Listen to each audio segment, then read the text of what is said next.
अस्सलामुअलैकुम नाज़रीन, JN news HD के साथ मैं हूं नाइला भट्टी। नजर डालते हैं आज की अहम खबरों पर।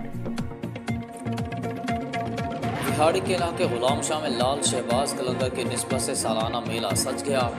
मुल्क भर से आए घोड़ा डांस ने लोगों के दिल जीत लिए। बिहाड़ी district news reporter doctor Wazir Hussain चन्नड़ की रिपोर्ट के मुताबिक बिहाड़ी के इलाके गुलाम शाह में लाल शहबाज कलंदर की और उसके निस्बत से 3 रोज़ा मेले में सकाफती घोड़ा डांस, जिसमें पीर आगाज शाह, पीर सरफराज शाह, सदर बार महर लियाकत, सनपाल क्यूम खान खिच्ची, मोहम्मद शाहिद दुर्दाना, पीर मुअज्जम बुदला ऑफ पाकबदन कश्मीर समेत शहरियों ने कसीर तादाद में शिरकत की।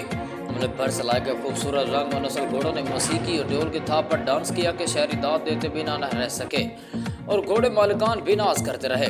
मेला मालिकान का कहना था कि घोड़ा डांस हमारा सकाफती खेल है, इसलिए हर साल इसको फ़रोग देने के लिए मुकाबले कराए जाते हैं।